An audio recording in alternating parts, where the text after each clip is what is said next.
And it's my pleasure and honor to speak to you today and welcome you on this wonderful Sunday as we all stand here on the side of peace and an end to war and supporting nonviolence and honoring those people today that have given so much and sacrificed their lives today for peace and nonviolence.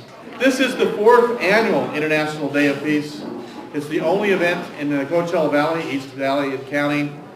It is a nonpartisan and not-for-profit. Please let us join our hearts in spiritual unity as we offer prayer of respect and appreciation for the sanctity and the dignity of each unique, precious life here on this starship Earth. Let us here renew and refresh our commitment, our determination, dedicated to peace and justice. Amen? Amen. Nam Myoho Renge Kyo. Thank you all. Silence, they say, is the voice of complicity. But silence is impossible. Silence screams. Silence is a message. Just as doing nothing is an act. The total war deaths in the Iraq War, as of 9/20, it's 4,344. Afghanistan war dead is 838, for a total combination of 5,182, and 14 just this week now. 14 just this week. Not one of them born before 1986. And how many times must the cannonballs fly before they're forever banned? The answer, my friend, is blowing in the wind. The answer is blowing in the wind. Yeah, I'd like to remind people that we have a monthly peace vigil here in Palm Springs, and it takes place each month on the 19th. Dan spent 41 years ago, he was in Vietnam. Okay, this year around May, Tom sent me a little email to invite me to one of the VFP functions here in the Valley. I was unable to attend because I was in Vietnam, in Da Nang.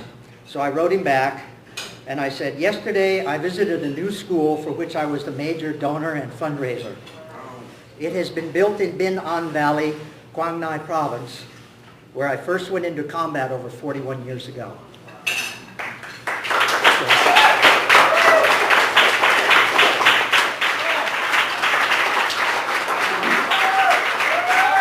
Mr.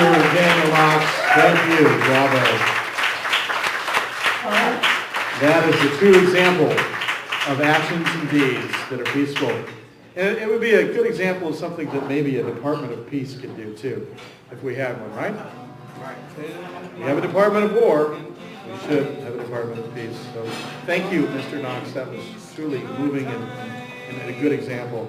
Very happy to be here now.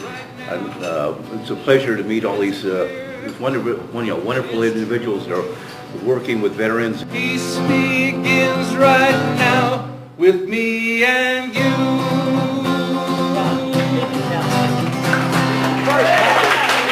Thank you very much. Thank you.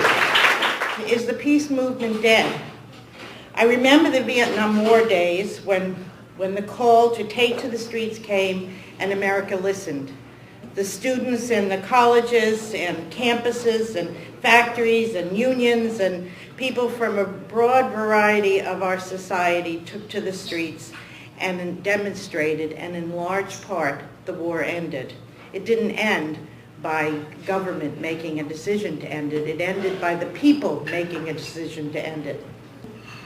To quote Cindy Sheehan, if we thought the wars in Iraq and Afghanistan and the bombings in Pakistan were wrong when Bush was president, then they're still wrong under Obama. Amen.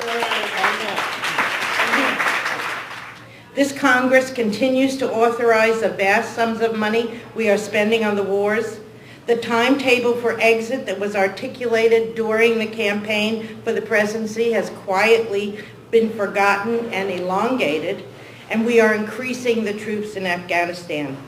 Thank you so much for spending your Sunday to come out here. The member had asked me to come out and congratulate the 4 recipients receiving this award. The first one is for Sunny Wallach for the 4th Annual International Day of Peace.